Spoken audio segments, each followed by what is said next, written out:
Hello, and welcome to my YouTube channel. Sorry if you hear the buzz of the guy. We've waited for him a long time, and at least use like sort of a slasher-esque show. The people die. Yeah. Anyway, I got my straight white male boyfriend on it because who better to be a guest on you about the dangers of straight white men? Again, this is Luke Scorchow. Hey, that's me. That's correct pronunciation of my name. Yeah, not Scorcho. If you've heard that, that's a Yeah. hell no. You know, Scorcho, hell no. Scorchow, that's how. Yeah. So here we are, season two. Wow, I can't believe a whole year has gone by. A whole year has gone by since we did the last episode. Probably by the time I edit this, that will be true. So we're basically just talking about how, Joe is abusive. Joe hates LA. How do you feel about LA? I love LA. That's why I live here. I like LA too. I don't know that I would love it. I feel like I have to visit all the movie hubs to be 100% sure that I love LA. I love LA because it's the best I've ever known. You know what I mean? When you say all the movie hubs, what are the other movie hubs? Toronto, Atlanta, New York, potentially Miami doesn't really count, but sort of. And then London. Wow, no France. Austin. Wow. I've been to Austin. That's the thing. LA has my heart over Austin. I would potentially go back to Austin, but I don't know. Texans, man. So anyway, here's why Joe hates LA, which I do think is true of LA. Let me know what you think, Mr. Scorchow. But he believes that in LA, people are too busy with themselves to connect with other people. Yeah, I think that can be true. Definitely. I think that there are a lot of people who are like the typical LA party goer is here at the party on their way to another party where they can network more, right? It's the I'm just making appearances so I can network rather than when I go to a party, I'm assuming I'm going to be there all night long and just hanging out, and I'm there because I want to hang out with those people. So then Joe is not working at a bookstore anymore. He's a grocer, but don't worry, casting directors shop at this grocery store. What grocery store do you think casting directors shop at? Gelson's. Really? You think that's the casting fair? I mean, I think they probably shop everywhere, but probably Gelson's. I'd say Gelson's, Trader Joe's, and Ralph's. Ralph's. It depends. That's the thing. It depends on the tier of casting director, right? There are casting directors. I think even the high end people will go to Ralph's because Ralph's is the ultimate. Oh, I have to get something for a party. I gotta go to Ralph's. That's what I think. Probably some Costco's. Anyway, so then we meet Love. Not Love as the idea, Love as the person. And she flirts with Joe, and she does this whole thing about the peach having a butt. I don't know that I ever, even though the peach butt emoji was a thing, I don't know until if it was this season that I realized, oh yeah, peaches do kind of look like butts. They've got a little butt, little booty. Little badonk. Then Joe puts his hand on his teenage neighbor. What is her name? Jenna Ortega? Yeah. And his phone is broken. Party foul that he puts his hand on a teenager that he doesn't know, right? That's weird, right? How does it? I can't remember. How did he puts his hand on her? I think she accidentally breaks his phone and he grabs her or just something weird. But even so, he's an adult man. This is the point of the note that I took down. An adult man grabbing a teenager. I like to always note because it's such a, I don't know. It's is there ever an appropriate time for a male to grab a teenager? Should males just not grab teenagers ever before? I just think that, I don't know. It's just an interesting thing. Just a thing to note. Obviously, knowing Joe, it's probably inappropriate. Yeah, I don't know if I've told this on here before, but I've told it to many people before about when I was at the grocery store late at night, maybe 11 o'clock, not super late, but late. And there was a child in front of me with their mother. This child was maybe 4 or something. I don't know. And the child just starts walking backwards. The mother is looking up at the cashier. The child walks backward and trips and falls. And they fall basically into my lap as I'm standing there. So I have to catch them. Because I'm not gonna. And that was the thing of like. I mean, I just like caught them by the shoulders and just like helped them back up again. Like had I stepped away or not done anything, they would have just fallen straight backwards onto the floor and hit their head. So the mother then turned around and saw me holding the child, helping them up again, and she just took the child and hurried away. I believe you tried to rape a teenager in a grocery store. This was not a teenager. This was a small child. I did not try to rape them. I. That's what a rapist would say. But that's the thing. Is like, is this an appropriate time to touch a child? I would say saving yes. a child. Right. Yeah. But the Sure, mother. I feel like Joe probably believes his touch saves. Yeah, that's the thing. This is like kind of a Joe situation where he would be like, "I went out and saved a child. Look at what a great person I am." This is worse what. Than a rapist. A child.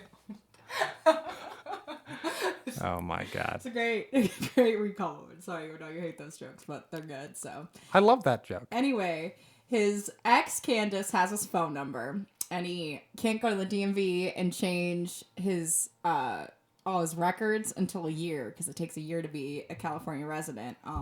Although you can phone it in and do whatever right now because of the pandemic. I don't know. Maybe it's changed now that. Wait, what is there's it no that? masks. Why does it take a year? Because usually if you prove your proof of residency to get a DMV thing, so you have to live here for a year to... I don't think it's a year. Is that what I they don't say know, in the that's show? what they told me. Yeah, that's what they say in the show, and that's what they told me when I first moved out here, is that...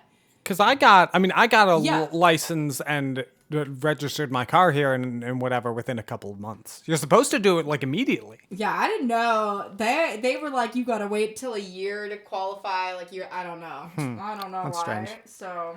Interesting. Who knows what's right? I'm not a government site. Look it up on your government site. Anyway, Jenna Ortega basically says, like, it's weird that he's not on social media. And she's like, if you're not... She's like, you gotta get on social media because you have to get someone... That's, like, how you get someone to like you and also, like, revenge. Do you agree with that? That you need social media to get revenge? Yeah. I think that there's other ways, but it's probably the quickest way in our current society that there's ways you can get revenge with social media. So then Joe gets sunburned, which is very funny to me because it's like, personally, it's not like you don't get sunburned in New York. Like, New York has really hot summers. I guess maybe he's outdoors more in LA in this scenario. There's also the thing that people always talk about where in LA you can get sunburned when it's overcast. Or like maybe it's because it looks like it's overcast, but it's smog. I don't know what the science is, but it's like you can. It's not a sunburn; it's an acid burn from the smog. Yeah, we're all dying here. It's fine. It's fine.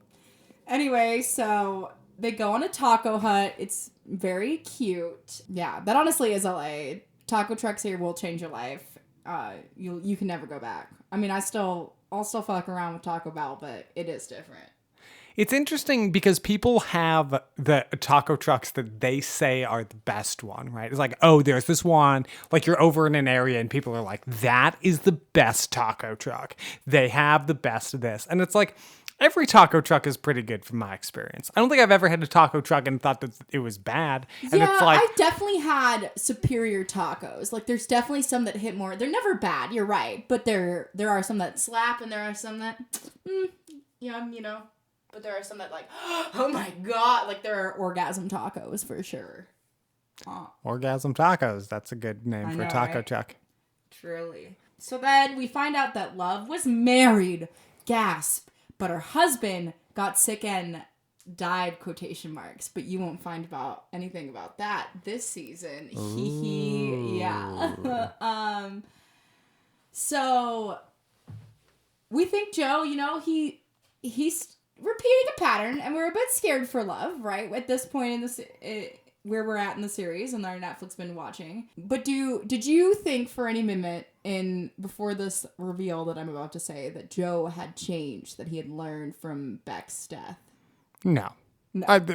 No. I mean, and especially because it's a TV show and people don't really change on TV shows. When they do, the shows usually go downhill because now you're watching a show about a character with nothing.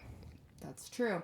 Anyway, so Joe has a guy in a cage, the guy whose identity he's stealing. Unfortunately, this guy owes $3,000 to another guy, and actually that $3,000 is $50,000. And because that guy wants his money, he takes his finger off. Welcome to LA. I've never been in a situation, but do you think that's probably happening in our city? Yeah, probably. It's a big city. A lot of stuff going on. Oh my goodness. Anyway, we also meet Love's brother 40 because it's her twin brother, and Love's like very good at knowing when Joe lies, which makes his whole method of attack a bit harder. Anyway, he ends up just like killing the guy who owes $50,000 after showing like the real Will, because that's like the name he's going under, because he's stealing his identity. No big deal. It's fine. This is not like the high pressure situations. Like, this is why I would make, I think, a bad criminal, because I don't think that I could take the stress of like lying all the time. You know what I mean? Like, Yeah, how about you? Yeah, it's a lot of pressure, I feel like, to be, not that I've done this, but in my imagination, yeah, the idea of like, making things up, and even at, jobs that I've had where there's people who like, they're always lying, and then they like, they're telling people different stories, and then somebody knows they're lying, and it's just complicated and confusing, and it's way easier to just tell the truth. Very true. Mr. Milo agrees to that. He's singing in the back if you could hear him. So anyway, Joe tries to put things in the meat grinder, but it's not able to grind up bones. It's very, very gross.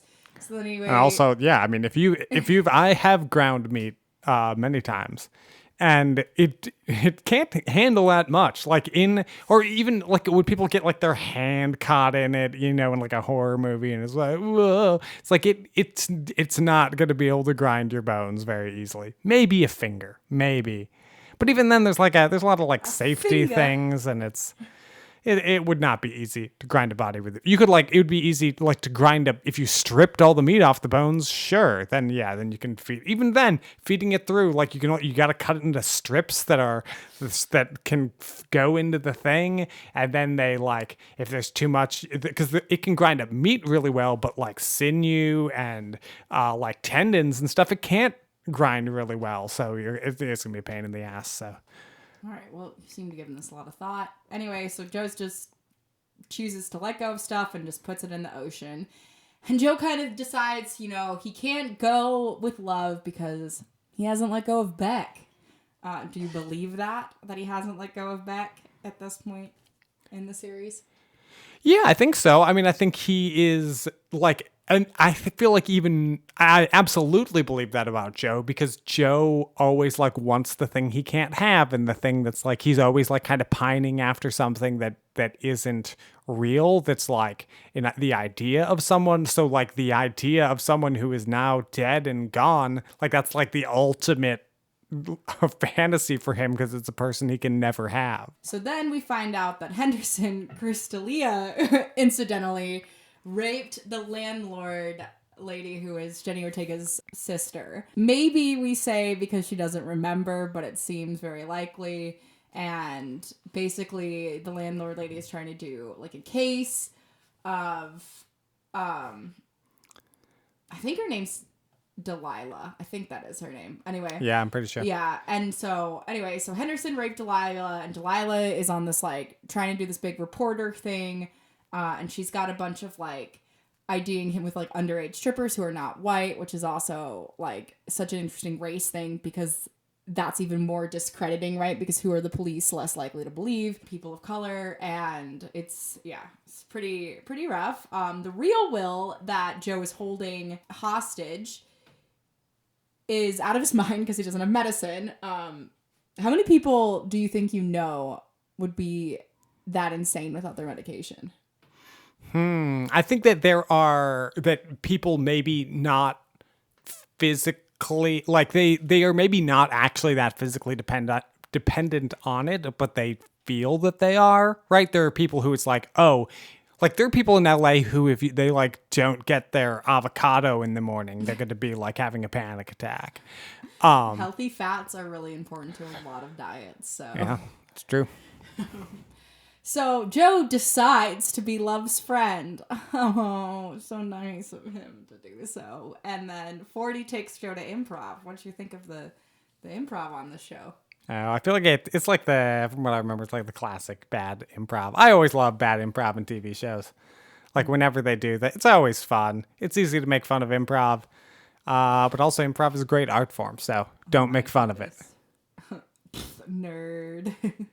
Anyway. So Joe decides he wants to catch Henderson, aka Crystalia, because it's basically Crystalia playing himself. And I know a writer knew it, and I want to shake this writer's hand, and I also want to slap this writer across the face, because why hire him if you knew? Why? And you buttwad. But anyway, but great writing. So they end up befriending somebody who gets them into the house. I think the password was like dicks. So cool. And then 40 comes to pitch. He pitches terribly, and then he gets rejected, which causes him to get drunk. And Henderson shuts down the party because 40's being out of control, because he is like a couple of your friends that we know when he drinks. No, I've never known anyone like that. Oh, I think you do. I think you know a couple. So then Love and Joe fuck, but 40 won't leave them alone. What would you do if, like, I had a brother that was really in, or even if, like, your brother, like, didn't give you space when you're trying to build a relationship?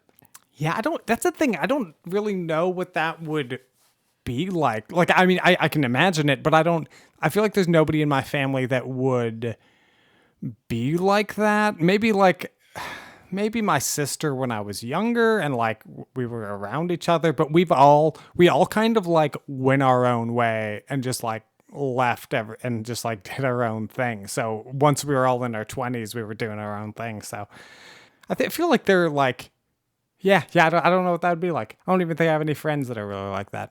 Yeah, it's a hard scenario. Their relationship's definitely very weird, but once we know more about them, we kind of understand why. Ooh. So then we find out that Henderson has a secret room, and Jenna Ortega, genius that she is, she like knew because she could spy like the software on the floor. Yeah, the whole Henderson scene is all a lot. But anyway, Delilah's banging the cop, so nice. That might help, that might hurt, we don't know. And then Delilah also gets Polaroids of the people that Henderson had, the underage women, to be more specific. And also, one interesting thing about Polaroids, too, because I didn't even think about that in terms of, like, sex trafficking, because, right, digitals now, if you take anything with your phone, it's uploaded to the iCloud, it's harder to erase, right? But a Polaroid, I mean, your picture might get messed up, but it only exists in the Polaroid, right? Like, yeah, I feel like... Never mind, I'm not going to go down that route. Oh my god.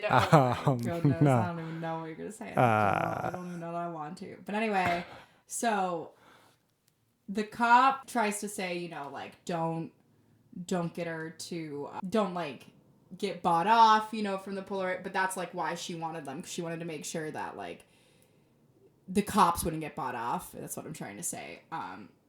From Henderson and like erase the Polaroids, which is a hard thing when you only have one copy of evidence and you have to believe everybody's trustworthy or no. So then Love and Joe do that like I wolf you thing. I hate it. I hate it so much. It is probably what people like them would do, but I like want to vomit. You do keep in mind that we call each other Bean all the time. Bean is better than Wolf. I've met even my bestie Savannah was like she used to call her significant other a bean too. So, and I know I'm not the first one to call people a bean. Yeah, and they're not the first ones to call each other a wolf or say wolf like that. We did that one play and their nickname was Woof Woof. Woof Woof. Oh yeah, God of Carnage. So, unfortunately with the Polaroids, no one could do shit because Henderson's not in them. And I think Joe got her helped get her the Polaroids too. But, you know, if they were in his house and somebody like swiped them, so they're not legally gathered and Henderson isn't in them. So back to square one on that. It's really messed up that Joe always has people in a cage, and then meanwhile is like avenging what he declares to be the worst abuser, and he's maybe right. Like they're almost the same guy, but different, I guess. Just slightly different. So basically, Joe argues that Henderson is hiding behind healthy kinks in a secret room, and Henderson claims to Joe in a very eerie moment, and says basically what I just says, which says they're the same. What do you think about that? I think it's really interesting because Henderson, like, if we made a show about Henderson, would we be able to, like, is there a way that you spin him as him rationalizing himself being a good person? And right, like, because we've done it for Joe, right? And like, Joe's horrible, he murders people, he's not a good guy, but we like kind of like, he's got some good ideas, you know. Or it's like you like kind of feel for him, right? You like want him to stop being bad, right? You want him to be better. You see, like, he does have like moments of goodness and stuff, and I think that we kind of like, we're not like on, and I think throughout the show we get to be less and less on his side. I think at the beginning you're kind of like, oh, I just want him to like get better, and then it like as he spirals, we're less and less on his side. But like, you could probably do the same thing for Henderson, where it starts off and he's just like kind of doing some bad things, and then where does that go? Well, because too, Henderson is like, he's like that because someone touched him. Yeah. And then, so like, we'd probably hear that narrative, which would be interesting. Mm-hmm. Yeah, no one's ever even tried, right, to do like a movie from the pedophile's perspective. Probably not. Like, probably documentary, they've investigated it, but man, that's probably real hard. Yeah, because I would be curious. Not that I think it's good, but I think it would be like interesting. Do you know what I mean? Not to like encourage it, but it would be like, we might be able to recognize the signs of people who are struggling with pedophilia more if we knew the brain pattern, really. Because I feel like we're always finding out about pedophilia when it's too late and kids have already been damaged. So I guess that's kind of what Lolita is, right? Well, there's an argument.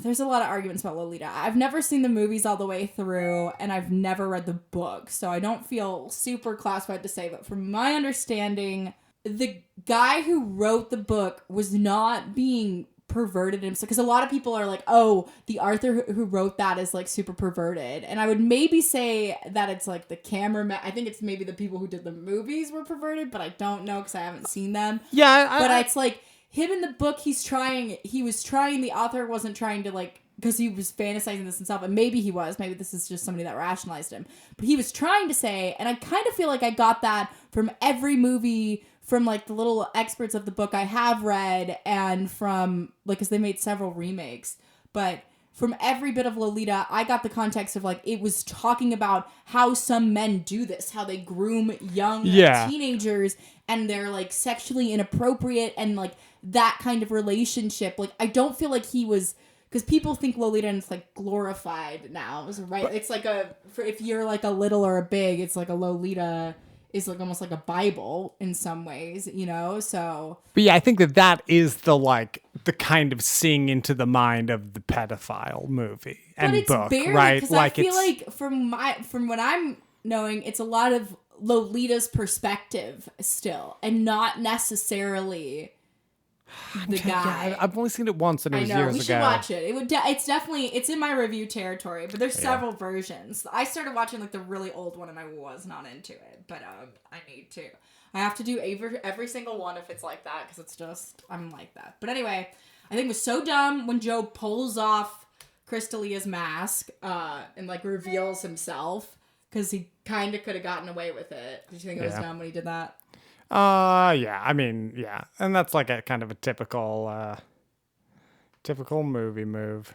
Because it just makes it easier. And then the vacuum cleaner gets mixed up in the blood, and then it's cleaning up and smearing at the same time. It's like, that is like so clever and such a good piece of writing. Like, and it's so funny, right? It's like funny and terrifying, and like very weirdly rich people LA, right? Like it's And like every time that I've like cleaned up, like some hair dye or some like, there's like stuff that you clean up and you're like, or even like after grinding meat or something and you're cleaning up blood, and then it's like, oh, it's splattered on, there's not even blood when it's grinding meat, but it's like the meat juices, it's like, oh, wait, it's splattered all over the wall too, right? And it's like hard to clean up and and it dripped down there and I'm like, it must be so hard. Or like trying to clean it up that's like stained carpet or some dye that's like in the bathroom by the tub dripped into a spot and it's like so hard to get out.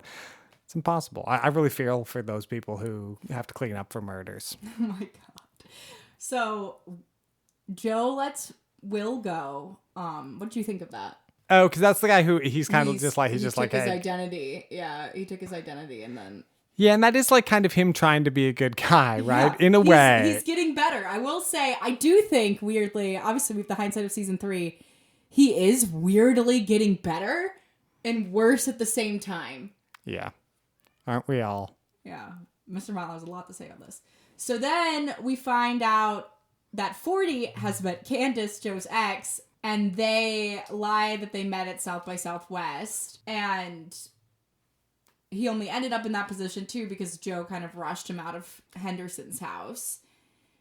And Delilah has a coming moment with Ellie, Jenny Ortega's character. She comes to truth about what Henderson did to her. Because Ellie's like hanging out at Henderson's house and stuff and was kind of at risk. Oh, yeah. That was so stressful. That's why Joe did that. Yeah, it was rough. Well, what do you think about Delilah telling Ellie? Do you think she should have told her earlier, or that was probably the appropriate time to tell her? That's hard to tell somebody about something horrible that happened to you, especially when it's a kid, and like at what age are they? And that is like a thing that I feel like people struggle with all the time, which is like, is there an age when kids shouldn't know about sex, right? Or is there an age when they shouldn't know about death, right? Or can they just know about things? Are we like building it up too much and then it traumatizes them because this thing has been built up so much and then now they find out what it is? I don't think you should lie to kids. I think that that's never a good idea. But I think that I don't know about like when they should know about stuff.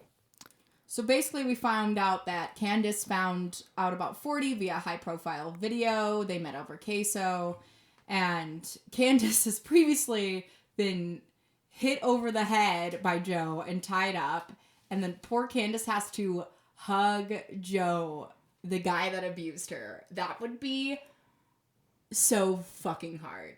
Like, I literally, when I wrote this note, I put a sad tear face, so I was feeling it. You gotta type fast. So Love, because she's got that intuition, she tests Candace if she's lying and she catches her, but Love's mom gets all mad at Love and slaps her and says that she doesn't keep 40 safe because 40's now drunk because there's Candace drama, and he's interrupting their I think it's their mom and dad's vow renewal. Do people really do vow renewals? My aunt wants to, so I guess they do. I could kind of see, especially in their relationship, my uncle cheated, so I could see the significance of that, of oh, world. I know. Whatever. They found love. I mean, I think I only say that because it's honest and it's what happened, and it's my uncle was struggling, right? They made their peace past it. That's the thing, is just because someone cheats, I don't think it's the end of the relationship. It's when somebody keeps repetitively cheating over and over again, breaking trust, right? Doesn't find their way. That's when it gets weird, right? But I think, it's to be in love, you have to make mistakes. You're not going to be perfect. And sometimes a mistake is as terrible as cheating. And I get when that's I think that's probably my heart out. But I don't know. You and I have enough where I think if you cheated, depending on what the situation was, right? I think I would give you at least one more chance. But you probably wouldn't get a second one. Definitely not a third.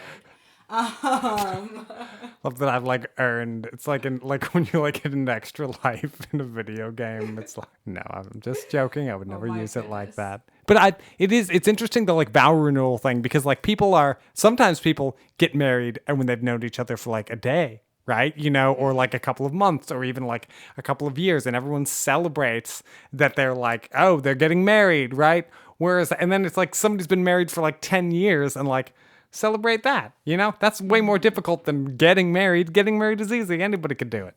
Do you think Love's relationship with her mom, like the pressure that she puts on her, do you think that justifies her being kind of obsessive about 40 and really like kind of codependent with him?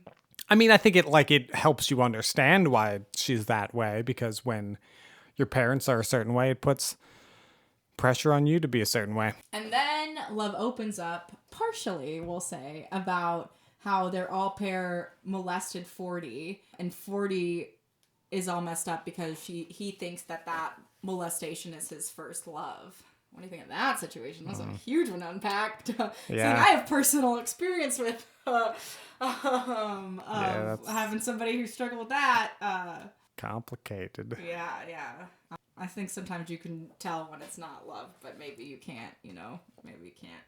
So the law couldn't persecute, obviously, the au pair because there wasn't any proof. The best that they could do was a restraining order for 3 years, which is, hey, that's more than I feel like most people get, right? Like, the law's just doing their best, Hey, I mean, like a restraining order, at least if they violate, like I know restraining orders are a pain in the butt, and the hard thing is like you really have to qualify.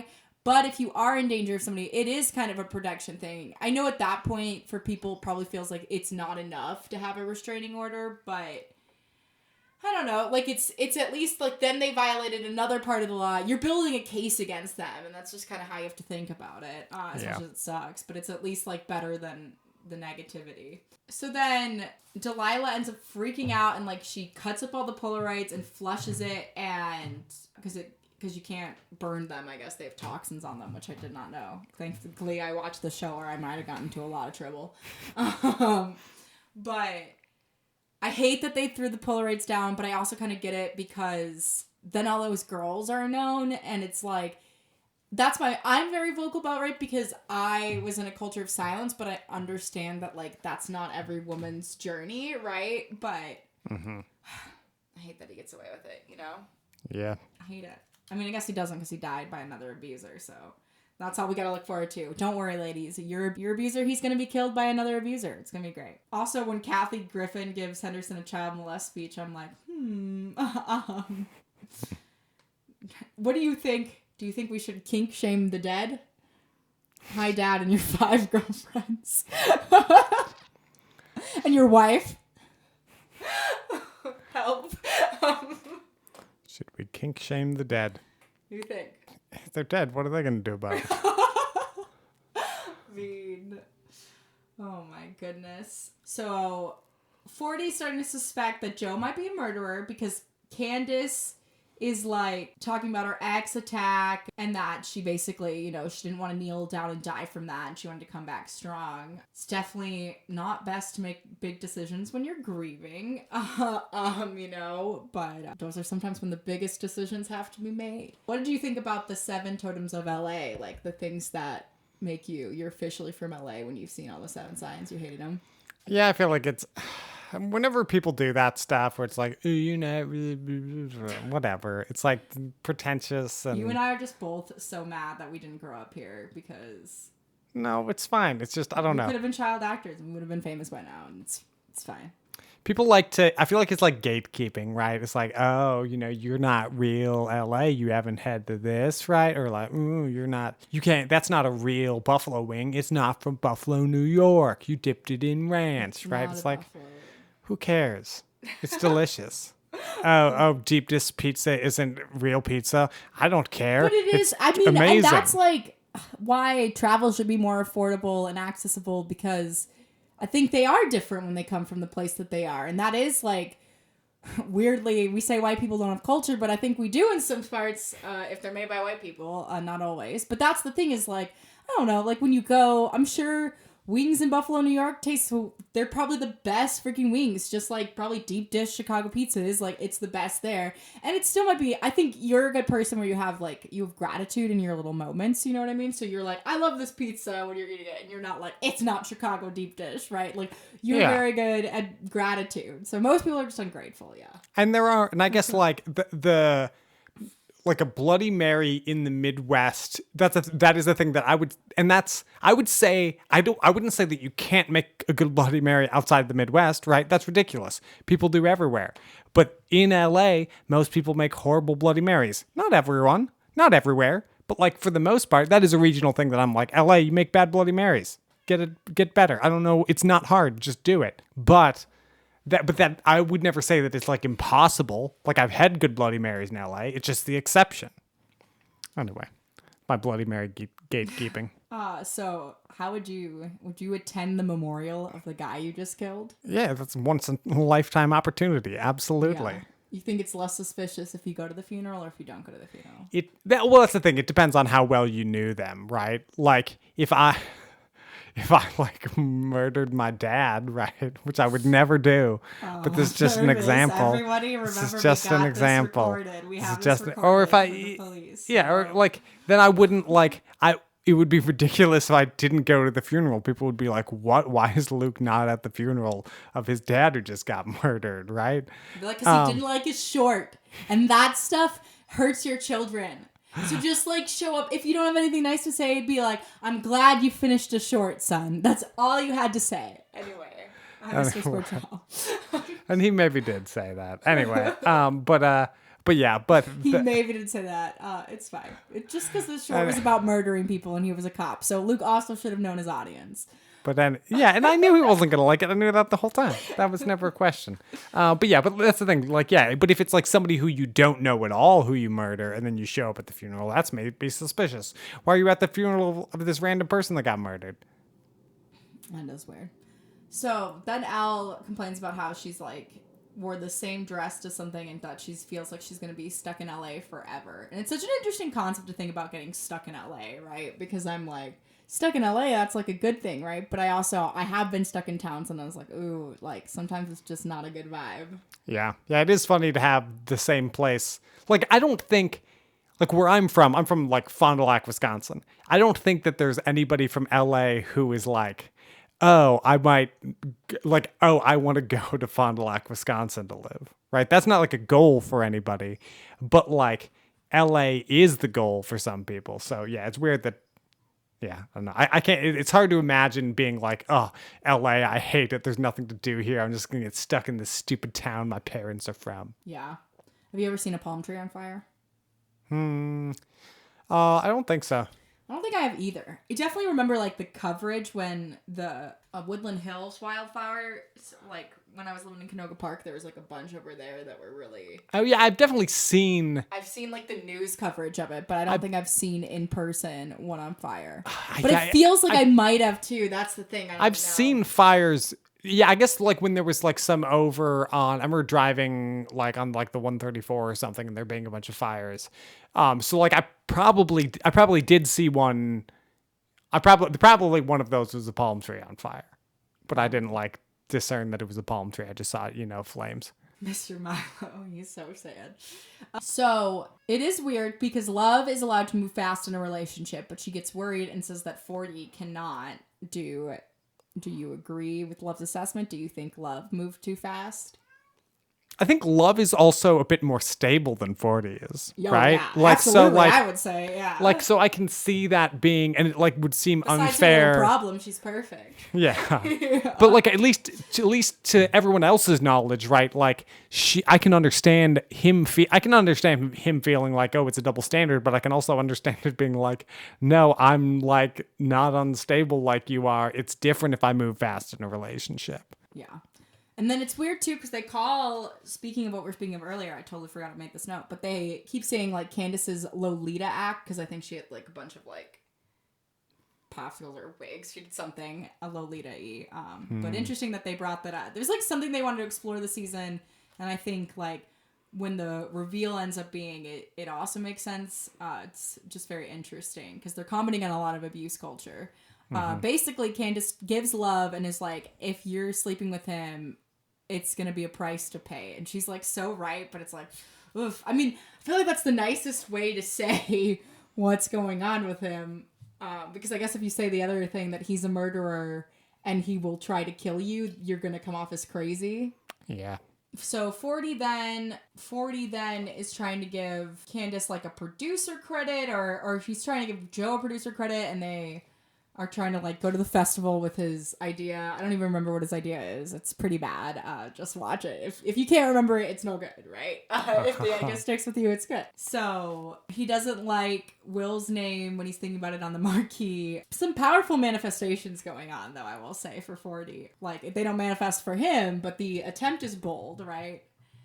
So Love then hires a private eye on Candace because she doesn't trust him. And she knows that people want their money because they're super rich, and she has to be protective. Do you think she's justified in hiring a private eye? Yeah, why not? Yeah. What did you think about Love's husband being deaf? Oh, yeah, that's interesting. I feel like that's being done more and more and stuff, but I Yeah. feel like it didn't used to be. But like the thing of like, oh, there's being just like a deaf character on a show. Also, it's interesting because it's that like she has like kind of always had to like probably not take care of, but No, right, but it's like it is like she way. likes a caretaker role. Like she was always she's very maternal as a character. I think in some ways too, she's drawn to, not that if you're deaf, you're like damaged, right? But I know that people look at disabilities and they think you're damaged, right? Or that you operate. I think too, she likes people that kind of operate life in a different way. I also wonder, knowing her secret, if the deaf husband was a reason for that as well. Like she thought maybe it would be easier to hide from somebody who has a disability rather than somebody who doesn't. Not that that thinking is right, obviously, just if that was like her kind of subconscious evil voice thinking. But also, if you're thinking about murdering somebody, maybe date somebody who's deaf and blind, No. and it'll be easier for you to keep it a secret. Leave those people alone, but give them your money. And then basically Love is all mad at Joe, and she's basically like, you'll apologize on my time. Do you think that is fair? To say a fair thing to be like, you cannot say sorry until I am ready for you to say sorry?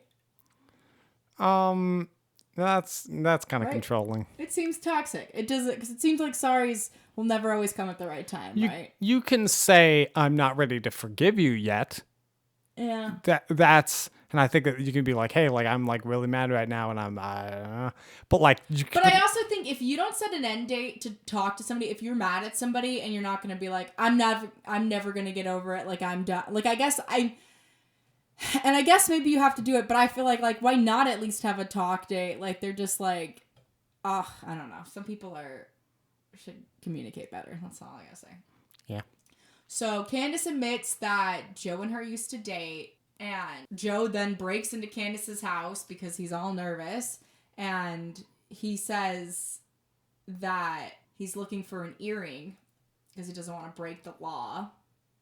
Or no, I think the landlord comes into his house because she's starting to get suspicious about Joe, and she comes in and like says she's looking for an earring. Somebody says it. Is it Love, you think? Who says that? I don't remember. Or is it Candace?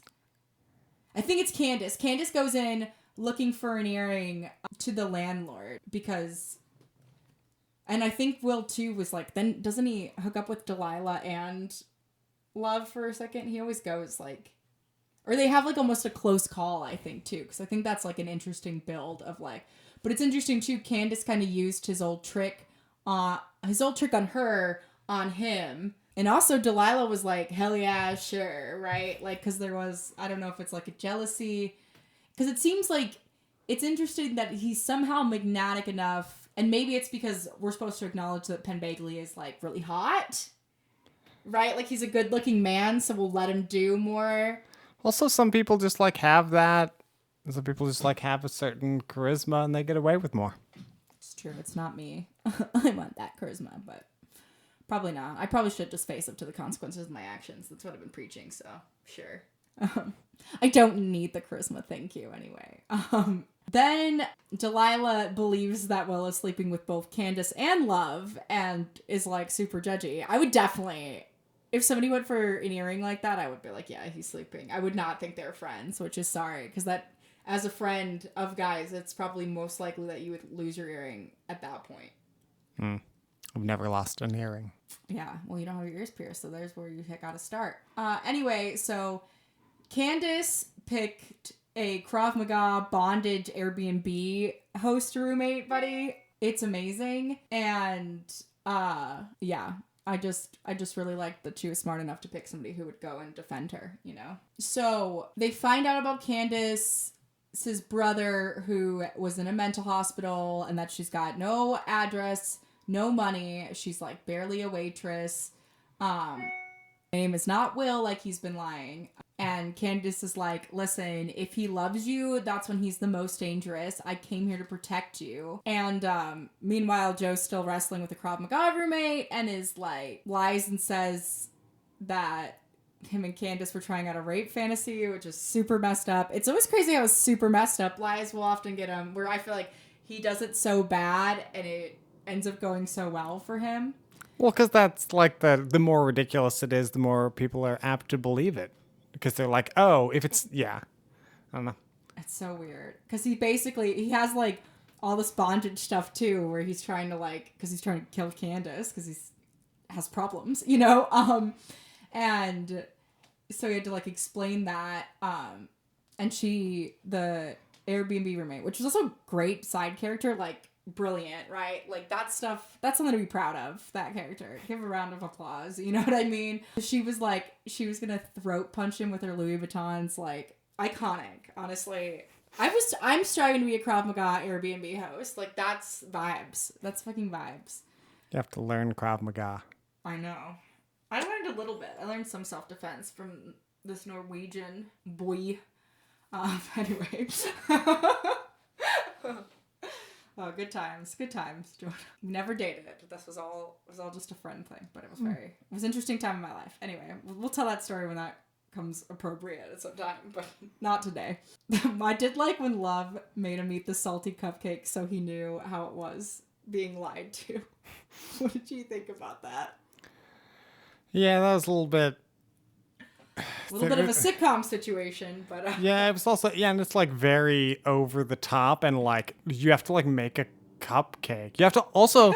like you don't make a single cupcake. I guess maybe if you're a baker like that, you can make a single cupcake. You make a batch of cupcakes. I guess you could like... And that's the thing, it's hard. Sometimes you can't... I guess she's just not worried about it coming out perfectly, but like... Yeah, I don't know. It's like a lot of work to go down. She definitely relished in this revenge. Yeah. And Joe turns it around and he says he left because Candace was obsessed and he just wanted to disappear. He says he's only had one date and it was Beck who died. So he's just basically being like, I'm all messed up by leaving out major parts of the story. And then Love admits that her husband lied about how sick he was, essentially. And I wrote in my notes that I didn't love this flashback. And I think I did kind of feel like sometimes the flashbacks took me out a little bit because Love's not the narrator, right? And so far, and we had like one season where we jumped to Beck's narrative, but it was like just for a moment. And it also felt like it was Joe imagining what Beck was doing still too, to some degree. And maybe this is sort of the same thing. And it is interesting to see like her in the flashback that she heard. And like this actress is really good. She was in Of the Blind Man or stuff too. I like her. Mm-hmm. Yeah, it is hard when there's it's hard when there's perspective shifts like that. Yeah, but I don't know. Still love the show. So anyway, the Fen 40 calls Joe Dr. Jekyll and Mr. Douchebag. Very funny. I just wanted to point that out. I love that one. So Joe is like, thinks he should quit. But 40's like, nah, brah, I went to bat for you. And to be fair, I think Joe has been kinder to 40 than like anybody else has, you know what I mean, in a while. So maybe he's worth it. Maybe I'm just rationalized for him because we've been taught as women to rationalize for abusers all our fucking lives. But and basically 40's like, yeah, you lied about your identity, but you're still authentic. I love this show so much because I know there's an LA spin bro out there, right? I think I am people's LA spin bro. I'll be like, yeah. That was just because of your childhood past. You didn't sort that out. And because you didn't sort that out, that it manifested here, right? And you didn't know that until it manifested here. Yeah. I'm rationalizing people. Also, though, my friends don't lie about their identity, so... That you know of. That I know of. That's true. Yeah, that is like what...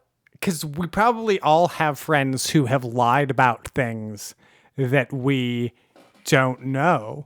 Like, I've had friends who, like, telling a story, and I, like, hear them telling the story of the thing that we did together, and they tell it, and it's, like, a lot of it's made up, or they, you know, they, like, say that they did things that I did, and, like, the story's all confused and messed up. And, like, so there must be, but I only know because I was there, there must be, like, things that people have just told me about their past that they lie about. I've got a lot of friends. I know a lot of people. I usually assume people are telling the truth unless I have a reason to disbelieve them. And, like, if it's something from the past, you're never going to disbelieve it. Yeah. So then, Will Benninghelm does sound like a Nazi name, huh? That's pretty F. But anyway, he decides to love from a distance. And Delilah, though, is over here, you know, wanting to topple the patriarchy from her apartment, which I really feel. And Joe then goes and, with Delilah, or puts all the moves on it. It's very interesting. He definitely has a love addiction, right? Like, he cannot be alone for very long. Yeah. Who can? Right. I don't even know. It's interesting because they don't really ever say how long Candace was from Beck. I was always thinking it was like a long time and he was extra weird, but I think it was probably fairly recent. It was at least only like a year, I think. Makes you look at season 1 a whole different way. I love that this show shows like he keeps following the same patterns but in new ways. And like abusers do have patterns, and it's so absolutely brilliant. Yeah, they do a good job of taking like the show format and using that to talk about things, right? It's like, because it often in like a sitcom, it can become tedious because it's like, oh yeah, the character like never learns. They keep doing the same thing over and over and over again in a way that like stops being fun after a while. But in this, it's like we keep like he goes about it in different ways. It's like, is this going to work? There's so many new things going on that he's going through the same patterns, but like everything's different because all the other variables are different. So then Joe basically is like, hey, Delilah, if you told your story, the other girls wouldn't have to come forward, which is oof, but also true. Also, I think in terms of like rape stories, it sucks, but I do think if somebody can get in trouble for them being raped and you can stop them, I think you have an obligation to speak up. Like, I know that, and I know it's tough, and I know it's awful, and obviously you got to do life the way you want, but I think if we did stand up in that way with other women, right? Like, I don't know. I think it's hard because it's like that, especially like when somebody is like a serial raper. It's like recognizing that you're not the only one is really rough. Then he sees a dog in a stroller. I've definitely seen a dog in a stroller, so at least on that thing of LA. That's like every. It might not have been pre-pandemic though, to be fair. And that's also like you could be in LA for 1 second and see a dog in a trailer. Not a trailer, in a stroller. If you go for a walk. That's why there are 7 signs, because you have to get all the other 6. So that was just the freebie. It's like the bingo free space. Then rollerblading booty shorts. That's one. Another one I think is the superhero getting out of like a car or doing like a regular thing. I think I've seen those. I might have seen all of them. I don't know the other ones, but anyway, Joe is like spying on Love from a telescope, so that's what he meant by from a distance, you guys. It's fine. And Love is getting prepared to sprinkle James, her ex-husband's ashes, or that's where his like best friend came from. He's like sprinkling James, his bestie's friend's ashes all over the world. Would you do that for Eric? Would you sprinkle Eric's ashes? Yeah, I'd spread it if that's what he wanted. wanted. Go on a solo trip. Oh man, how is this getting funded? Through his life insurance policy? I don't know. He might have just said that's what he wants. That's his last thing. He was like, just like straight up. Yeah, I mean, ashes. I'd do my best, right? Like I would. Yeah, I think if this was like his if this was the thing But that you'd do it like, over your life, probably. You'd like Yeah. make a chance to save up for I it. don't have and the go on this money. thing. Or like, I mean, but You that gotta also think is about like how to get the money. You could get that's the a money to GoFundMe. travel. That's a great, like, hey, honestly, that's a great GoFundMe heist, right? Of Oh, you're like, yeah. this is my friend who You wanna go in, died, babe? and I will they, pull off this heist. even if they like they never, yeah, like if I die, just like do it. You should just like do that. Just like I fucked up. This is what I should have said, and then I should have got my dad's child support money this way, and not felt guilty from taking from all these people, because I'll be like, well, this is what happens when we all don't come together from a community and stop terrible dads. Yeah, it's true. It's true. Just kidding. I don't think I could fall. It would still be. It's just so hard to even ask for money, and I still think GoFundMe is hard to like stand out. You still have to run like a good fundraiser. Yeah, you could do it. So anyway, Love likes to fuck the best friend of her dead husband. Love that for her. Yeah, I mean, I feel like it's like weird. Were they were not having sex when they were married, were they? Or was she cheating with him? I think, I don't know that we got that revealed in this season. Mm-hmm. I think so in the next season. I think that there was a little something, which It's I like could see, because I think Love put, and also James seems abusive, even though he's deaf, because obviously like disabilities don't make you not abusive. But not that I think it sometimes explains a little bit more abuse than like others, but it's still, two separate problems. But I think from his dialogue, he looked pretty like abusive too, and so I wonder if she like picks these, and then of course has an affair, because she ends up she kind of does the same thing in the next one too. It's like same problem, but just like the woman version, Taylor's version. Mm-hmm. Also, this guy's dad owns, is it Patagonia? Do you know that jacket? Oh, Patagonia, I think. Patagonia, yeah. I never understand their hype. Sorry, Patagonia, but I get it. Also, this dude just like climbs a bunch of mountains. He's a very intimidating, like follow through guy. I will say, like, if I was trying to approach Love as a bisexual woman, and like that was the guy, and I'd be like, oh no, I'm out. I can't do it. But basically, Joe then believes that her ex is like how Karen was to him, good but wrong for her. Oof, oof, oof. It's just beautiful. It's like he's repeating a pattern, but she's also creating the pattern. And all the signs were there. I don't know. It's just some beautiful, beautiful like writing, operatic in its own way. So anyway, they're trying to get Joe on the dating apps, and there's like one for celebrities. There's one for girls into gay men. I don't know if the gay one exists, but I wonder. Yeah, good. I feel like there's a website. There probably is for everything, but like they don't necessarily last. Like I know working at restaurants, there were like people would come through from these dating apps and be like, "Oh, we've got a," like there was one that was like honestly pretty cool, but I never saw anything about it. But it was like you like can basically the app will help you plan a date as well. You could be like, "I'm into craft beer," and somebody else is like, "I'm into craft beer," and then the app is like, go on a date and you can do it at this place, and here's a coupon to like go have craft beer at this craft beer place. I can see that working of like, oh, I love mini golf. Here's a mini golf place to go to, right? I want to go regular golfing, like here's other people who will go golfing with me, and here's a place for us to go golf. But they don't last, right? There's a million dating apps that come out and then they just, don't really work. Oh, yeah. If only Love had run off with that guy, what a totally different story this would be, Anyway, Delilah then gets mad that her and Joe were like together. She thinks it's kind of anti-feminist that all happened. Joe then is like, okay, cool, whatever. And because he has found a dating app for readers. That's your app, babe. Kate Winslet is on it. What? Kate Winslet, from the movie The Reader. I'm done. Exiting the podcast now. Anyway.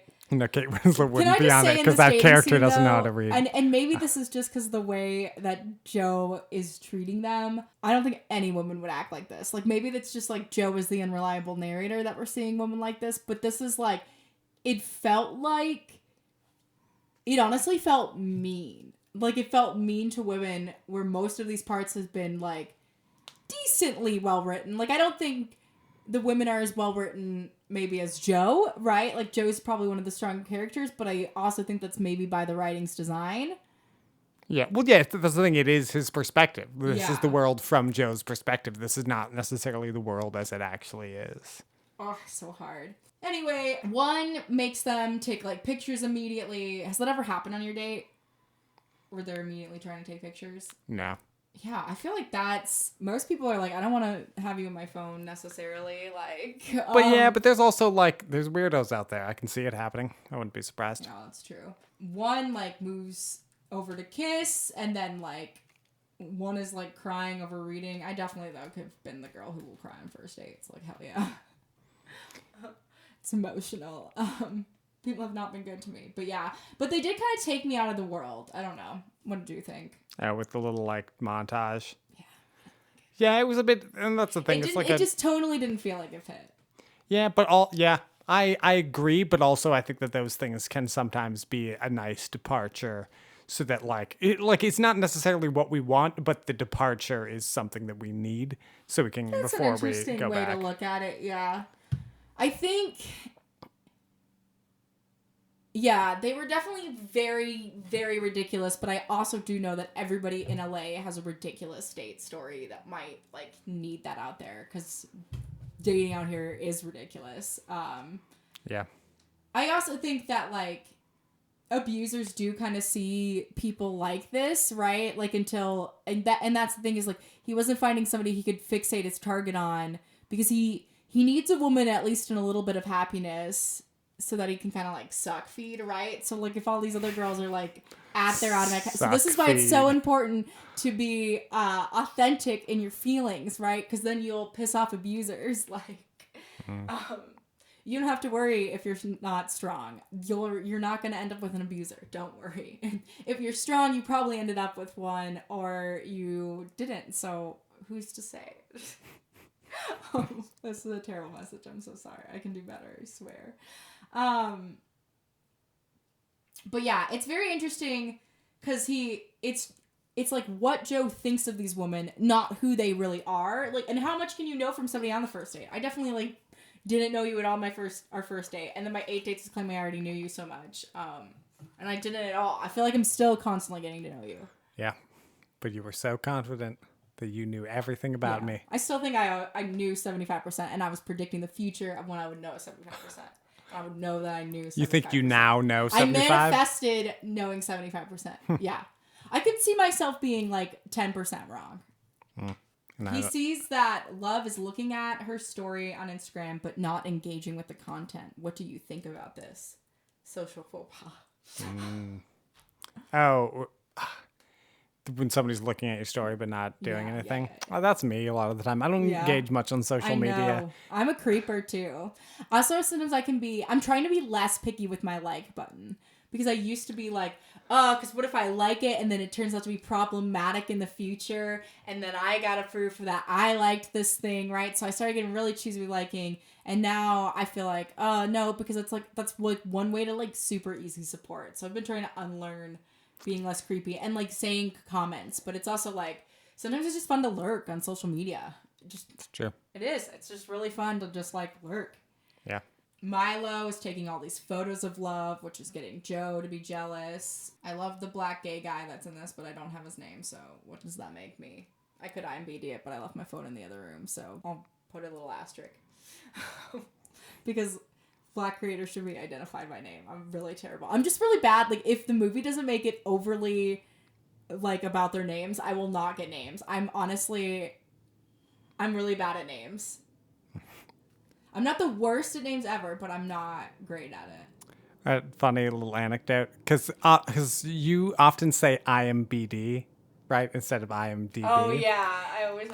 So I'm watching a clip from. So do you know who Colin Cowherd is? He's this like super famous sports talk show. He's based in Los Angeles, but he's got this like national show called The Herd that's on like Fox Sports. I heard him like today, and he was like said something about LeBron James's IMBD. He very specifically, because I listened again, he's like his IMBD, and I was like, Theo does that too. Oh no! But yeah. it's funny. He makes like a 'cause- ton of money, and he's like a super established like Yeah. radio personality, you know. And it was just like, that's the thing. But that's why I think I'm bad at names too. Like that, I just like mispronounce them or like, and that's like. stuff I mispronounced too. But yeah, it was just a thing that anyway. But anyway, Milo, who is also the name of our cat, was very funny. I think there was a bit of Milo in him. I would say from our cat that was in Love's the best friend of her husband. Yeah. It's a bit of Milo in every Milo. There's a bit of Milo in every Milo. Milo from Atlantis, I would safe to say. But anyway, he wants Love to come to Bali and stay with him. I cannot believe she doesn't take this up, girl. What? I never in my life will somebody ask me to go to Bali and stay with them. That's not a scam trying to get my money and there's no Bali. So, Love is getting all mad at Joe because she's just over all his white lies and she values radical honesty. Do you value radical honesty? Are you a little white liar? Me, I probably am a little white liar. Here's the thing. I think that there are times, I think people should always be honest, right? And like, there's no need to make yourself comfortable. But I think there is like a sort of politeness of like, I don't know. I think when you choose not to be honest, you can't get mad if somebody does something to you because you didn't know, like you didn't express your feelings, right? So you can't like, you know, if you will hold in something or you transform it into a different thing, like you can't get mad when you get caught, right? Because you know what you're doing. Like, you know what you're doing. Yeah. And I think as long as you're conscious of the lies that you're telling, yeah. I mean, obviously, I think authentic honesty sells more, and I should not lie, but I'm sorry, we live in a world with rapists too. Like, I'm a woman, I'm gonna have to lie. Like, I also think that they're the people who like preach radical honesty, who are like, I'm honest about everything. Often also, from my experience, tend to be the people who like, it's like sometimes just shut up, right? Like, you know, somebody will be like, you know, everyone's like, oh, this food is so good. And they're like, no, it's not. It's horrible.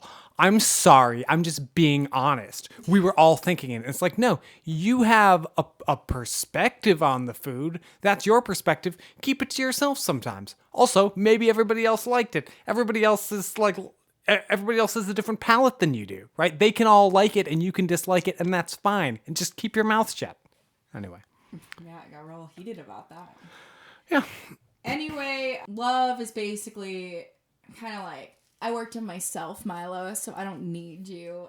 I don't know that she's correct in her assessment of that, but maybe it was. I also think it's the same thing with Joe. Is like, Love was like, I can't sucker fish for Milo, right? Like, I can't just get what I need. That like abusive energy, like he wasn't gonna be able to topple with because Milo was healthy. Mm-hmm. Anyway, they talk about how like everybody that comes to LA is damaged. Do you believe that? I think everybody everywhere is damaged. That's sad. But I also, get fixed. But also, I think that people who seek to go somewhere else often go somewhere because they're like seeking, you know, help or seeking some new energy to like help them in their life. And LA does have a lot of people who are not from here, right? There's like lots of people coming and going all the time because of the industry here. So it does make sense that maybe there are more damaged people because there are so many people who are just like coming to town, you know, because they like hated their family and they're trying to get out of, you know, into a new area. So then Joe gets like acupuncture and he's pretty afraid of it. Would you be afraid of acupuncture? Yeah, I would do it, but I'd be a little scared.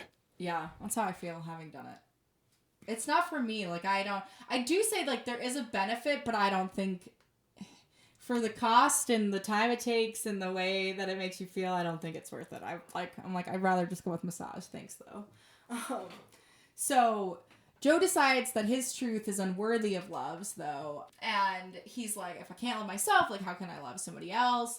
And, you know, he maybe thinks that Love and him are experiencing so many dark thoughts and emotions. But I also think that that's, like, here's the big reveal about love, right? Like that love, it's not all the bad things, it's the hard things too. And that's like why abusive relationships are so hard, because they really play on that point. But that is like the universal truth of love, is that you're not perfect, right? And I think there's a fine balance of like making you better and accountable for yourself, and also loving you still. Like, also 40's making a movie on Beck. I think that's what he ends up deciding, which is very, very interesting. Oh yeah. Also, like, terrible for him in the court case, right? For Joe, if he gets caught, like, you went and then you did a movie about the girl you married. Like, it's real bad. And then Jenna Ortega, Ellie, is like networking for their film. And then I think they made this joke where they were like, O.J. Simpson was supposed to play the Terminator, but they thought he was too nice to be a killer, which is interesting, very interesting. So anyway, Delilah gets her story about Henderson in Variety, and Ellie ends up throwing up on Delilah and passing out, and then she's like still wearing the like shirt with vomit. It's really gross. I hate that, but love a good vomit shirt. No. Anyway, then Delilah comes and I think takes care of Joe because he's like in bad shape or whatever. They order burgers and shakes, and Delilah is basically like, she's gonna barrel forward and hope, the demons can just keep up. They talk about their first impressions of each other. She says that she thought Joe was a weirdo, which is very interesting that she let him live in her building, but I guess she needed the money. And his first impression of her was that she was sad. I don't know if I agree with either. I think you could agree that he was a weirdo, probably the way that he moved in from there. I think her impression is right, and his is also maybe right. Yeah, a lot of people are weirdos. I don't think that, I wouldn't look at Delilah and necessarily think sad automatically, but I could maybe see it after watching. But anyway, they get arrested for fucking in public, and because Delilah has a cop friend that she's also hooking up with, he's pissed. He also like almost caught Joe with the Crystalia's body, but then he just took the sunglasses, so it was fine. But 40 ends up helping bail him out, and he's all proud. And then Ellie's like really mad that obviously Joe and her sister were together. Yeah, because that is like confusing. Yeah, because he kind of is like friends with the yeah, kid a lot, he's friends with Ellie first before he's friends with Delilah. Yeah, which is also weird, but you know. Yeah, a little weird. Likes being friends with kids. Who doesn't? Anyway, 40 basically fills Joe in that Milo isn't working, and then we also learned that James was saying that he was sick of like 40 being in his life, right? And then somebody gets hit by Milo. I didn't write down who. That would have been helpful, but I don't know if you remember that. But anyway, so I get hit by Milo. Watch to find out and comment me who it is. Let me remember. Just kidding. But anyway, Love then tells him to go once he sees like that Milo is kind of like violent, even though I'm sure that Milo had like, not that it's ever justified a hit, that is kind of a warning sign, but look what your checks, and then the cop is starting to remember things about Joe. Like he remembers that the headphones he had on were like a celebrity sponsorship, like only could get it. Like, it's those little details, don't let them tell you fashion and events don't matter, right? And then he remembers that he like busted him for jaywalking, right? Like Celine Dion, It's All Coming Back to Me Now, playing in his head. Yeah, the comment on toxic masculinity is very interesting with this cop character. He's kind of underdeveloped more so than other people, I feel like, as most characters in that kind of like line range are, because there's just simply not enough time. But anyway, Delilah ends up finding Joe's cage. What would your reaction to be if you found somebody with Joe's setup? Yeah, that would be pretty. I would think it was for something else. I would be like, what is this for? This seems like it's definitely not for killing people in, because that's what it looks like. Yeah. But yeah, I'm curious how she got the key to his place, but they don't really talk about that. She just ends up getting in. But Joe ends up seeing that Delilah is seen, because he's, of course, got a nanny cam. Man's prepared. Also, what a little hint that is. And he catches her, and the one cop's like trying to ask Delilah for dinner, I guess, kind of realizing that her with Joe made him like jealous. And then, man, this is just like a real big moment for Joe, because this is a person like, Beck didn't really have anybody, neither really did Candace. Delilah has Ellie. You know what I mean? Yeah. And he knows Ellie. Yeah. Yeah, it's hard to kill people when you know their child. Not that she's her child, but basically her child. Yeah. And then, of course, Joe locks Delilah in the cage. Classic Joe. I know. So real bad, though. Real bad. I hated when he did this. My heart sank. I really didn't want them to kill Delilah. I really liked Delilah. Also, I want to talk about the casting because they do a couple like flashback to Joe episodes. Joe's parents don't look like him at all. When I think about him, they do not look like him at all. Like, mad take. Maybe he wanted to make himself so different. And like, I think they do. This might be the one where it was like they were showing that Joe got mad about this like one teacher being with another guy. Like, I don't really love their flashbacks. I don't really think they help tell as much. They always end up being like very confusing for me. But anyway, Joe has to figure out how to make arrangements and figure out how he can trust Delilah while she's in the cage. This is really bad. He like makes her call her like cop boyfriend and explain, like it's really, really bad. He's also got like, they have like timer handcuffs, which is, I don't understand. But those, I don't. Yeah, because he's just like, she's got the handcuffs set and then they'll like release at a certain point in case he doesn't come back or something, right? Yeah. Seems like a good invention so that maybe less people will die when they're kidnapped. It's very interesting because it feels like he cared so little when Beck was in the cage. It was like he really thought that like Beck deserved to be there, but it seems like he cares so much that Delilah's in the cage, right? Like he's grown. I feel this whole episode, he's like, I don't want to do this. He's not the man he used to be. He's a new man. I also love all of Elle's fake friends, or maybe they just know that she's problematic, and they all encourage Love to go for it with Joe, even though he lied on his fucking identity. Like, what? Whose pair of LA friends? Let me talk to you girls. What are you doing? Yeah.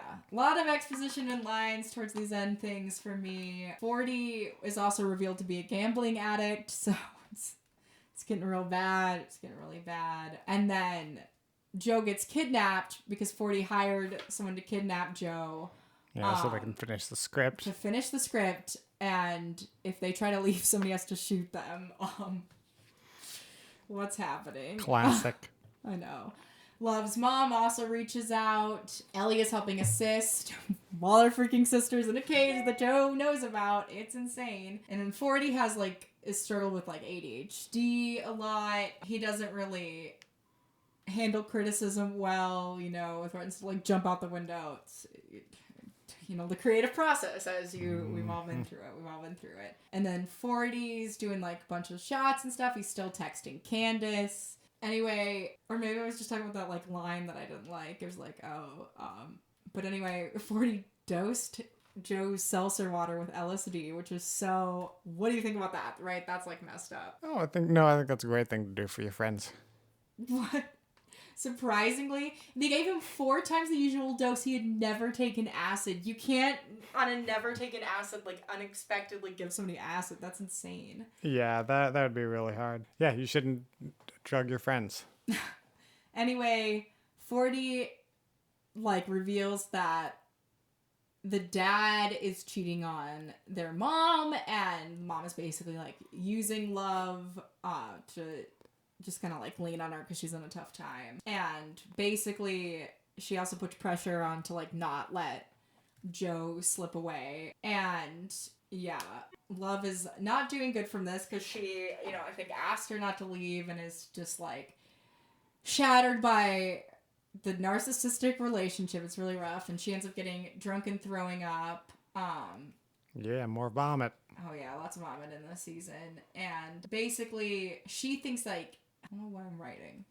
Guys, I'm sorry. I don't know what happened. Yeah, that's because I drugged your drink with acid while you were watching these episodes. Really I've reviewed this twice though, so it's very interesting, my notes, because this is usually on first thing that I didn't get. But I remember, I will probably say, I think I probably liked this last season 3, the best, but I do remember there were some really good things in season 2, but I remember the last episodes feeling kerjumbled for me. I don't know. Yeah. But anyway, 40 makes them roleplay Beck and the therapist, which is super super tough, and he ends up like choking 40 and like hearing Bex like cry, like he's having like some PTSD flashbacks from all that, and they establish like a safe word, but he ends up like crying and imagining his hands all bloody, and he just like is like freaking out. Yeah, they do have a very interesting relationship, right? The like this like weird forced, but like it sometimes is good for Joe. Like, I don't know. Yeah. Then Love tries to pitch that she could go get her cooking, like they could go to Paris with 40. But Joe's starting to learn that like some of the stories Love said was not true. But we will get to that. Because I think Joe starts to suspect that he finds Delilah back like dead in blood, right? Like he didn't kill her, somebody else killed Delilah. And it almost looks like a suicide. Like it's real rough. It's really sad. I did not want Delilah to die. So Joe, I think, starts to suspect that like maybe it was 40, right? That Pear got murdered and was killed. Like what happened to all that? Yeah, I feel like Delilah is Delilah is maybe the first death that we like that someone who is like blameless, right? Of like we Yeah. don't she doesn't have any reason to die. She actually was very progressive in that she was helping Yeah. people who are in a very helpless situation, right? She was like very noble. Yeah, she was really, because Beck was definitely flawed. Candace is definitely flawed. Not that they deserve, I think, what No, they got, yeah, but it's like, but we're like kind, like, and that's the thing is we're kind of on Joe's side a little bit, right? He's the storyteller. We're kind of rooting for him. We want him to get better, and like and that's the thing is so ridiculous. I'm sorry that we want that. But it's true, right? Like, isn't that like you watch Dexter? We're all on Dexter's side. We want Dexter to murder the bad people, right? You watch like I don't know, like you could watch Buffy from the vampire's perspective, whole different thing.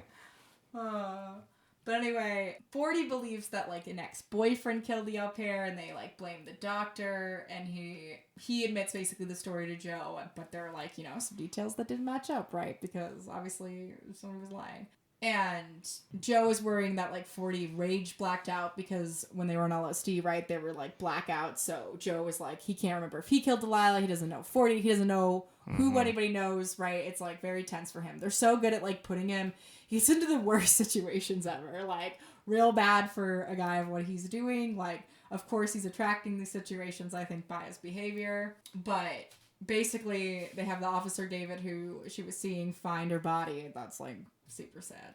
So then Delilah she got a death threat, and Love like watches over Ellie because obviously Delilah is now missing and dead, and I feel so bad for Ellie. I hate that they killed Delilah. I think that's why I like season 2 is good because it hurts like this, but I didn't want that, right? I didn't want it. Meanwhile, I love season 2 Buffy because I'm like, she stabs him at the end. He's evil, right? It's so tough. Yeah. He finds out that there's like a huge bruise on his back. 40 is confirmed that he was there in the grocery store. Ellie's dad died, and I think their mom is alive, but they hate her. Like, she's not a good mom. Anyway, Love is like showing her how to safely chop carrots. Because what can you do in a situation like this? Literally, too, if Will, who is he now? Joe didn't show up and just like ruin Delilah's life, right? Like, literally just... Yeah. How bad it can get so quickly, And that's the thing. I think once we get to season 3 is when I started to be like, I just want Joe, like he can't be in anyone's lives, right? Like these other characters. Through this, I'm like kind of rooting for him through season 2, right? I want him to get better. I want whatever. And then season 3, I started to get like, stay away from these people. You're ruining everyone's lives.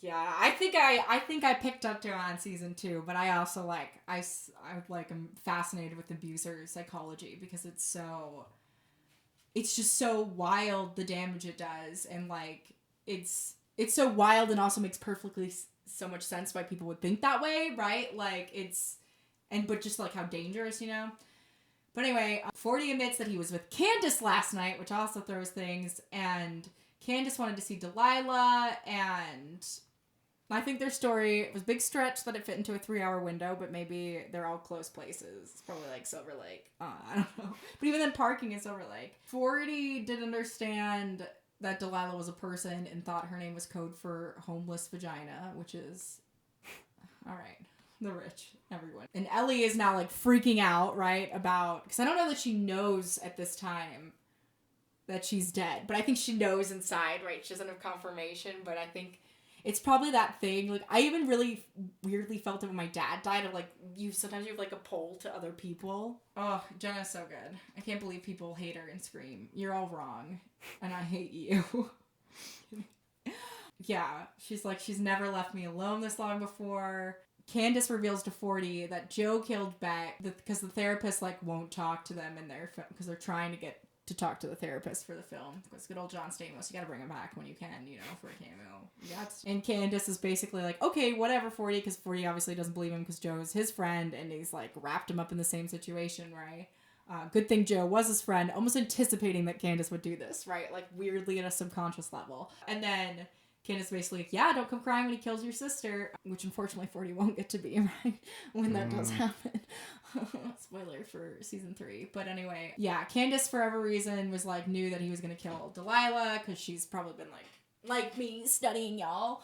And 40 Snapchat to Candace is really gross too. Gross in an admirable way. Anyway, Candace ends up figuring out the storage unit and pepper sprays Joe. I think that's the thing. Season 2, I ended up rooting for Candace. She also weirdly looks like your friend Veronica a little bit, so I was like, yes, Ron, right? But it was Candace. But I was rooting for her. I wanted her to win, honestly, I think. So I think this whole season, that was who I was hoping would come on top, but that didn't. And also I was a little disappointed, but of course, this is Joe's world. So anyway, Joe's like freaking out because there's Delilah is a dead body in the thing, like Candace has him, like the justice system, it's over, right? There's no way he can get out of this, right? Ha ha ha. And yeah, it's honestly, the show is really good. This is when it like got good again. I think when Candace had like the upper hand for me, I was like, yes, because I think we kind of lose the story, which is kind of true if it's from Joe's perspective too, that he's too distracted right now to go back on Candace because he's moved past Candace to Beck, right? Mm-hmm. She's kind of got him at this thing. And then we learned that Joe killed his own dad, but he was really abusive. So it's not okay, but it's so, I don't know what to say. Anyway. Sometimes your dad doesn't like you short and you just got to do what you got to do. Whoa, wait a minute. But anyway, so Joey's all confessing everything to Love. I love that he didn't keep... There wasn't a, like, very big LA, right? Problem. Just, you never can get your shit together, you know? And his mom forgives Joe that he killed the dad and says that he was protecting her, which I think is the whole reason for this like messed up psychology, right? That like one moment where he should have been taking responsibility for something $20. It was like as awful as it was, like have been like, hey, like I get the reasons you were doing this, but like right, like killing isn't right. He got reformation that killing is protecting, which is also an animal instinct. Like my cats 100% believe that, right? Like. But anyway, Love ends up throwing up but also slicing Candace's throat, and no camera captures them. And Love justifies this that Candace was crazy, she was gonna hurt you and us, but Joe doesn't pick up that she says us yet. And Joe is like so messed up and he's like, I broke Love, right? Like I somehow like have really, really messed up. And Love is like, no, I'm fine. Like, I killed the au pair. Like, basically, I'm you, right? Like, I'm you, but better. Yeah, Love let 40 take the blame, which is also why she's so obsessed, because it's, like, out of guilt. Because that woman is also, like, part of the cause. But that whole thing is also... That event made him spiral into addiction, so Love feels like personally responsible. Although at any time 40 could be like, hey, I'm not gonna let the past like, you know, dictate me, you know, but that's sometimes hard thinking to put in practicality. But you can do it if you want to. But anyway, it's very interesting because both of them are coddled, so they don't heal from the thing that they were coddled from, right? Like, just like the dangers of that. I think this is why I almost put this on my children's podcast, but I didn't want to because I was like, it's not really from a child's perspective.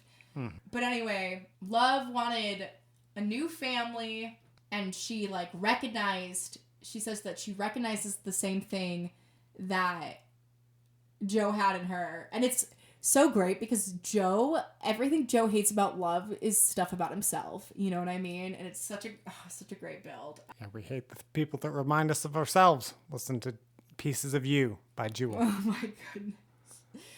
Do you think that Penn Badgley is smart, sexy, and funny? The actor or the character? The character, both. I could never think a man was sexy. Oh my goodness. I don't think he's definitely not funny, is he? I feel like he's like... That's true. He's only smart in all of these, probably. He's probably sexy. He's not sexy. I think Penn Badgley's hot, not sexy, right? Like, sexy guys are usually like the muscular guys. I think that this character is like unintentionally funny sometimes. It's that thing where like he says awkward things and people think he's joking, but he's not. Yeah, same thing. What? That's why you relate. You relate. Relate. No, I would never. I am not awkward at all. Oh, yeah. So, and she lied to him this whole time, right? And she did make a big spiel about honesty and was lying to him from the get-go. And Love doesn't want to take that, though, because she's like, I showed you what you wanted, even though Joe was like, I didn't want it. You know what I mean? Because she knew, like, he wouldn't want this. So Love kind of, like, ensnared him, too, which is very weird that she picked somebody who, like, doesn't fully love her back, but also, like, those are her patterns, right? Anyway, Love ended up getting obsessed, and she thinks that Beck was unspecial and mediocre. It's so messed up. I love it, though. Like, it's good television. And Love is saying that she found the real him, the real Joe, and still loves it. And she's like, she also understands that I think Joe helped in, like, writing that book, too. Like, making it probably less, whatever she said, because he probably had to skim the book before he gave it up, right, with her. But anyway, he was like, she basically, Love gives credit to Joe for bringing out the genius of Beck, because Beck wasn't able to write that, you know, and she was like, sometimes sensitive people do terrible things in bad relationships, which is a really hot take for this. And Delilah freaking begged Love to free her, and Love didn't, and it was so cutthroat. Devastating. Yeah, so rough. And then basically Love is like, I'm protecting you, Joe, because I want to, and she loves him at his worst. There's that. What do you think about all that? It's really all that matters, right? Yeah, I guess they're perfect for each other, you know? Anyway, the cop asks Ellie who she thinks would have killed her sister, and Ellie suspects that whoever murdered Henderson, it's probably the same person. Yeah, it's also just crazy because Candace is just like out there bleeding during this whole thing too, and they make Delilah have a suicide note saying like all just the hard thing about like taking down Henderson. Yeah. Oof. It's really rough. And the investigation then also becomes poisoned, which is awful. So there's no justice for anybody else. But anyway, Love's family also gets away with a bunch of stuff because they basically own LAPD. Do you think that LAPD is probably owned by the rich people in this town? Yeah, to a certain extent. I think there's a lot you can get away with stuff when you're rich, you know? Yeah. Well, also too, if you're on sets, sometimes you have to have a policeman, so you're making friends with a police officer, right? Because you could make friends.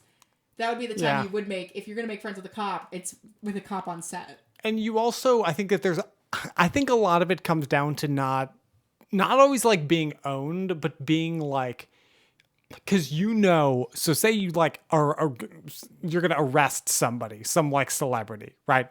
Somebody's like doing something they shouldn't do and you're going to arrest them. If you make a mistake, right? If like, oh, they weren't doing what you thought they were doing, right? And you arrest like George Clooney, you know, you arrest somebody really famous, and then it's your fault because you made a mistake, you're going to hear about that you're going to lose your job. You're going to be fired immediately. The LAPD is going to go under fire, right? For like, you messed up this celebrity's life for a little bit. You like probably don't want to do that so much that you're going to err on the side of like, you know, we don't want to mess up. So just like you could do whatever you want. It seems like it's not that bad. So then Love is kind of all mad that Joe killed a celebrity, and she's pissed because she feels like she's really seeing Joe, and Joe is still gazing as Love as a fantasy, which, like, she called him out on his friggin' shit. And Joe just kind of makes an excuse that he's, like, locked in the cage and it's a lot to process. And anyway, Ellie ends up becoming a suspect somehow, which I think is really weird, and I don't understand why they would think that. Because she knows she was around when Henderson died, right? And she's also the... Oh, yeah. It's her, like, you know, right? Like, she has a relationship with both of the people and, like, potentially motive. Oof, yeah. But anyway, 40 is like, don't drink anything. They'll try to steal your DNA. You think that's true? It probably is, right? They probably do take DNA. Yeah, I mean, you could probably get people's DNA off of, like, the glass they drank out of. Yeah. It's so interesting. Anyway, Love basically wants to set up Ellie too, and Love is not sad that anyone's the first to end up dead, and she is basically like, I'm a bad person, I'm exactly where I need to be. So maybe too, Love weirdly like feels guilt and is seeking out these toxic relationships because she thinks she's bad, and like I think that is part of like why a lot of people do terrible things is because they believe it, like really is centered on belief.